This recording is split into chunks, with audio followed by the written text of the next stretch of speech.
Hello everyone, this is a demonstration of a basic use of the servo motor. So for servo motor, like I put it on port 3 here. There are three things you need to do to set it up properly first. So first, you have to set up the driver mode to true. And it comes from controller devices, accessory devices, and then you choose port 3 because that's where I put it. And then servo drive mode. And true means to put in position control mode, and false is put in continuous turn motor. So it's going to be acting like a gear motor if you put on false.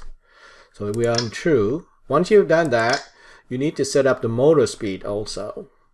So the motor speed, same way, controller device, accessory device, port 3, servo motor speed, and then 512. Okay, so half, that's 50% power. 0 is off. 1023 maximum power. So this pretty much moves the speed of moving around.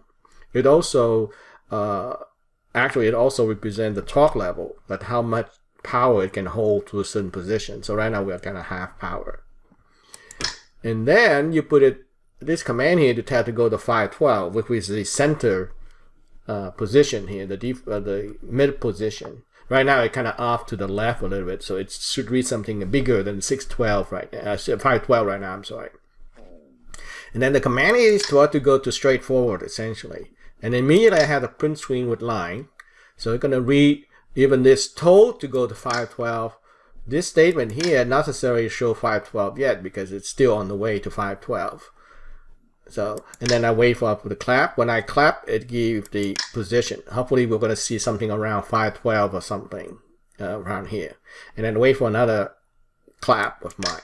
When I get a clap of mine, it goes to here. And the idea is we're trying to make it bounce around between position 200 and 800. So it's going to swing to the right and then left, right, left, right, left. So that's kind of the logic idea for it in C. Okay. So it has been downloaded. It is connected. Now I'm going to turn it on.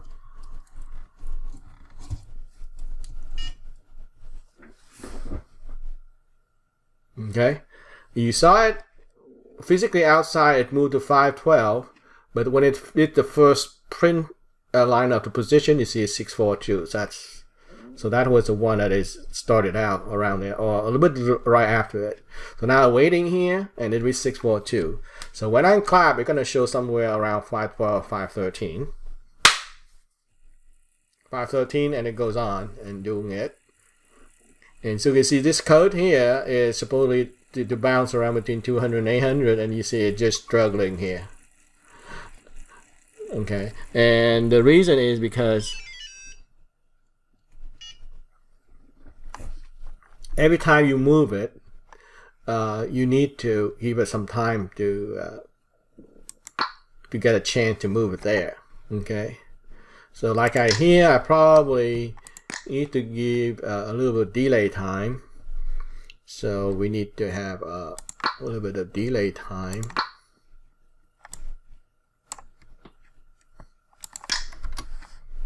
So we're going to load the timer.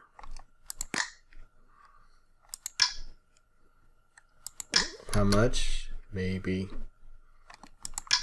an 1/8 of a second, maybe enough. Maybe let's try 1/4 of a second. Okay. And then I have a wait while.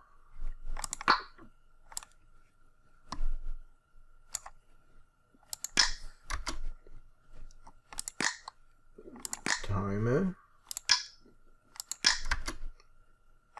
Bigger.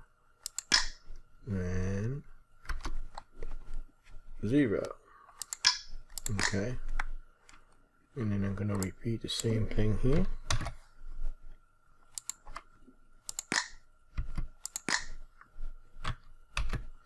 So every time I just send a command, it's going to wait for 1/4 of a second. And then you see that this print line should tell us a lot closer than what it's supposed to be at. So download. Okay. Turn it on. Okay, so 511, so because it's happened to be there already.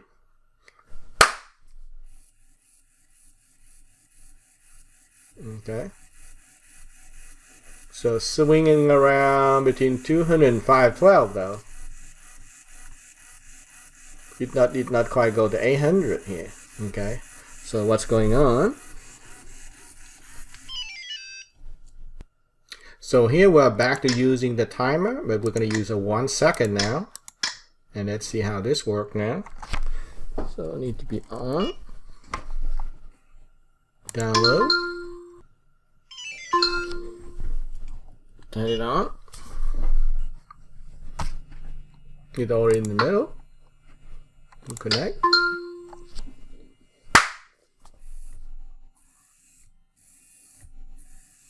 Better. Around 220.75. We'd have to go to 200, but it really went only 220 and come back. Ah, I see. The problem you can see here, I went too much. You see that it went up to here and it butts again here. So 200 is really too much for this condition here. So that was my fault. But you can always check yourself on that. So let's go back here and change it. Let's turn it off. So 200 is really too much. So we need to go like about 400 only. And then this one here probably around 700 only. And now let's see how it works. Let's look at our front now and see. Turn it on. Download the new code. Okay. So now let's turn it back on again and see. So between 400 and 700 now. Start.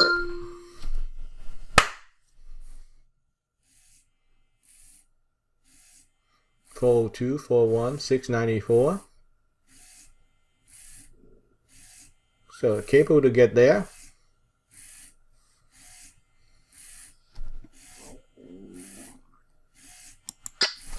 So that kind of exposed our previous problem. So let's say we can have the other approach now. Instead of using the timer, let's use the more of a conditional wait. So we monitor the servo motor position, and as long as it's more than, let's say 390, just do a wait while.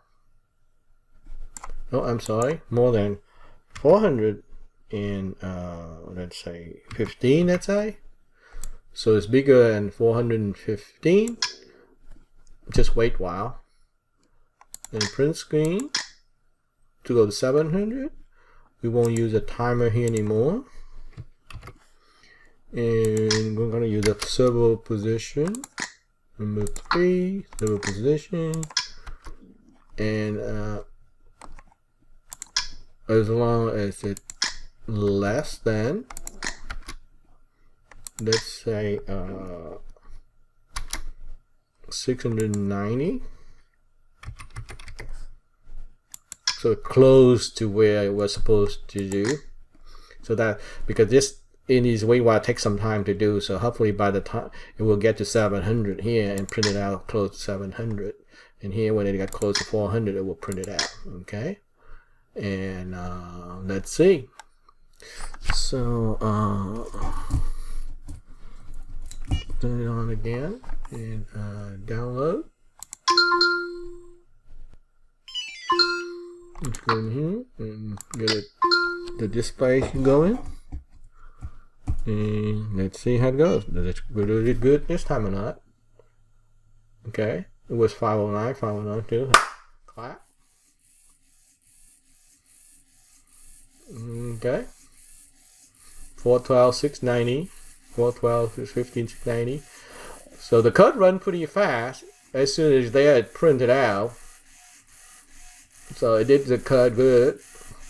So you can, in that way, you can see that you can use the wait while with using the servo position. So basically, you monitor the position where it's at, and when it's get close enough, you switch to do whatever you need to do. So you don't have.